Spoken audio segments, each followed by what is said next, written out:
Greetings from brain spine and joint clinic. हमारे साथ एक और पेशेंट हैं जो बैक पेन के पेशेंट हैं।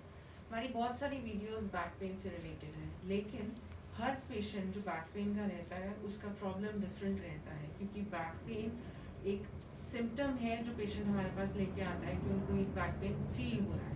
पर बैक पेन का कॉज क्या है, रूट कॉज क्या है, वो फाइंड आउट करना और सही ट्रीटमेंट देना, ये क्वालिफाइड फिजियो का काम रहता है।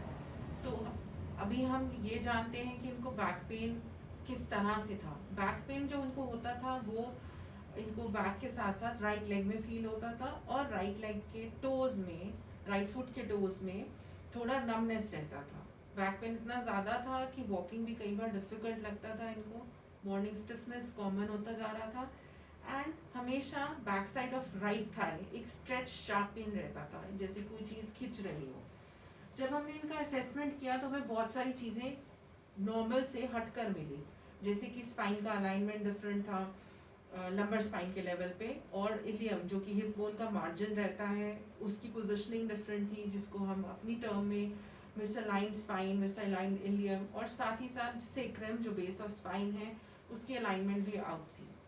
जब बॉडी में स्पाइन की और जॉइंट्स की अलाइनमेंट आउट होती है तो उनसे रिलेटेड जो मसल्स होते हैं ऑब्वियसली वो भी इफेक्टेड होते हैं। सो बहुत सारे ग्रुप ऑफ मसल्स इनके इन्वॉल्व थे। अब हम अपने पेशेंट जो कि रिकवर हो चुके हैं बैक पेन से, उनसे बात करते हैं। मैम, पहले आप सबसे पहले हमें ये बताइए कि आप किस प्रॉब्लम के साथ यहाँ पे आए थे, आपको क्या प्रॉब्लम थी?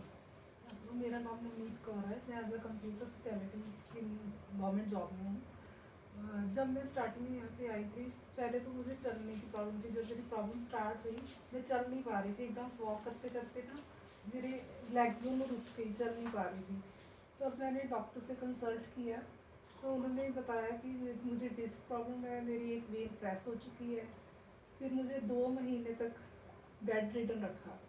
2 महीने मुझे मेडिसिन दी गई, दिन रात बेहोशी की मेडिसिन दे के रखा गया। उसके बाद मैं तब भी रिकवर नहीं हो पाई। तब मुझे डॉक्टर ने बोला कि आपकी सर्जरी करनी पड़ेगी। अब आफ्टर दैट और भी कई मैंने ट्रीटमेंट लिए, मैं रिकवर नहीं हो पाई थी। फिर मुझे मेरे किसी कलीग से ही लैब के बारे में पता चला। उन्होंने कनाडा से इनके बारे में उनको पता चला था। आफ्टर दैट मैंने इनसे कंसल्ट किया, मैं यहाँ पे आई, तब मुझे लगा कि मैं शायद रिकवर हो पाऊँगी इनकी बातें सुनकर। जब इन्होंने मुझे डिटेल में मेरी सारी प्रॉब्लम बताई, मुझे लगा कि अब मैं रिकवर हो जाऊँगी। फिर मैम ने मेरा ट्रीटमेंट स्टार्ट किया। धीरे धीरे धीरे अब मैं 99% मैं ठीक हूँ। अब जो 1% मैम का फ़र्क फील होता है वो ये चीज़ है कि एज सच उनको कोई भी एक्टिविटी करने में प्रॉब्लम या रिस्ट्रिक्शन नहीं है। वो 1% या 2% जो भी फील होता है वो उनको स्ट्रेंथ रिलेटेड फील होता है। जब ये हमारे पास आए थे तो इनकी पेन ऑलरेडी 8 मंथ्स ओल्ड थी, और ऐसा कभी नहीं होता है कि आपको पेन जिस दिन आए वो आपका फर्स्ट डे होता है। उससे पहले बैकग्राउंड में बॉडी में बहुत सारे चेंजेस आ चुके होते हैं। इनकी नज़र में या इनकी बॉडी ने 8 मंथ्स पहले फील करना शुरू किया था, almost equal to an year. तो उस टाइम पीरियड में नर्व्स या डिस्क पे जो प्रेशर बना हुआ था, डिस्क बल्ज बहुत कॉमन है आजकल, बट नर्व कंप्रेशन था। उसके चलते जो भी पोस्चरल इम्बैलेंसेस हुए, मस्कुलर इम्बैलेंसेस हुए, मसल में आपस में कोऑर्डिनेशन खत्म हुई, स्पाइनल अलाइनमेंट डीअरेंज्ड हुआ, ये सब कुछ जो चीज़ें हुई उसके साथ साथ बॉडी में और बहुत सारे चेंजेस आते हैं, जिनमें से एक था एसिडिटी। इनके केस में कि एसिडिटी बहुत फ्रीक्वेंट रहने लग गई थी। एसिडिटी का डायरेक्ट हमने कोई ट्रीटमेंट नहीं किया, लेकिन बैक पेन ठीक होते होते वो भी साथ में ठीक होती गई। अब जो हम बात कर रहे हैं कि इतनी पुरानी पेन थी, तो ऑब्वियसली मसल की जो इम्बैलेंस है वो बहुत ज़्यादा हो चुका था, और जैसे ही पेन 3 मंथ्स या 90 डेज क्रॉस करती है, एक्यूट से क्रॉनिक जोन में आती है कि हाँ, तो हमारी बॉडी या हमारा ब्रेन या हमारा नर्वस सिस्टम उसका एक मेमोरी बना लेता है। जिस तरह हर जगह जाने के लिए एक मैप है, हम नेविगेशन सिस्टम यूज़ करते हैं, उसी तरह ब्रेन हमारे लिए पेन का एक मैप बना लेता है कि यहाँ पेन है, इसकी मूवमेंट से पेन है, इस मसल में पेन है, तो हम ये मूवमेंट नहीं करने देंगे या रिस्ट्रिक्टेड मूवमेंट होगी। वो और ज़्यादा इंकरेज करता है मस्कुलर इम्बैलेंसेस को। जब मस्कुलर इम्बैलेंस इतना टाइम रहेगा, मसल वीक होगा, तो ऑब्वियसली आपकी डेली रूटीन की एक्टिविटीज़ रिस्ट्रिक्टेड होंगी। कहाँ एक नोशन ये था कि आप ठीक नहीं हो सकते, आपको शायद सर्जरी करानी पड़ेगी इतनी यंग एज में, और सर्जरी का साइकोलॉजिकल फियर या फिर पेन का इतना ज़्यादा फियर कि अब मैं ये मूवमेंट नहीं कर पाऊंगी, ये क्या हो गया मेरे साथ, बाकी सब लोग मेरी एज के ठीक हैं। और कहाँ ये आज ये डेट जहाँ ये कॉन्फिडेंटली हर काम कर रहे हैं, घर का काम कर रहे हैं, स्कूल जा रहे हैं, अपनी जॉब अच्छे से कर रहे हैं, तो there is a huge difference. आप अपने वर्ड्स में बताइए कि आपको ट्रीटमेंट कैसा लगा यहाँ पे? मुझे यहाँ का ट्रीटमेंट बहुत अच्छा लगा। सभी all staff members are very cooperative, specially ma'am. ये तो बहुत ज़्यादा दिलासा देते हैं पेशेंट्स को कि आप जल्दी रिकवर हो जाएंगे।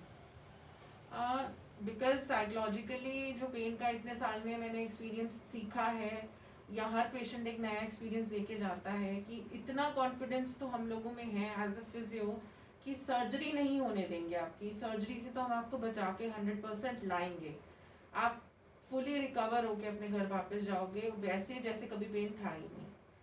आपने पेन किलर्स भी खाए, आपने डिफरेंट डॉक्टर से ओपिनियन भी लिया कि क्या प्रॉब्लम है और मैं किस तरह से ठीक हो सकती हूँ। आपने यहाँ ट्रीटमेंट भी कराया। अब आपने अगर आपने सोसाइटी को या व्यूअर्स को मैसेज देना हो कि हम क्या प्रेफर करें, तो आप क्या उनको एडवाइस देना चाहोगे? मैं यही एडवाइस देना चाहूँगी कि आपको अगर ऐसी भी प्रॉब्लम, वैसे तो हो ही ना किसी को, अगर हो रही है तो आप स्पेशली वैन के पास आए, आप जल्दी से जल्दी रिकवर होंगे। फिजियोथेरेपी जो है वो आपको सर्जरी से बचा लेगी। अल्टीमेटली जो गोल है हमारा वो ये है कि फिजियोथेरेपी अवेयरनेस इतनी ज़्यादा हो लोगों में कि उनकी first choice of treatment physiotherapy बने, ना कि सर्जरी।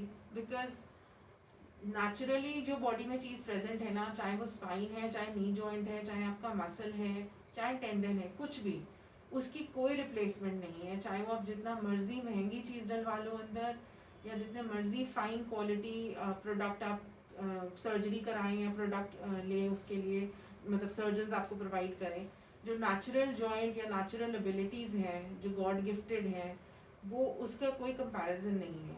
सो फिजियोथेरेपी को प्रमोट करने के लिए ये हमारा एक इनिशिएटिव है जहाँ पे हम डिफरेंट पेशेंट्स की ट्रीटमेंट फीडबैक वीडियोस लेते हैं, ताकि जो लोग किसी भी तरह की सिमिलर प्रॉब्लम से सफ़र कर रहे हैं, उनके पास एक नई चॉइस हो और उनके पास एक जिसको एविडेंस बेस्ड चॉइस हो कि yes this is evidence based and fruitful treatment.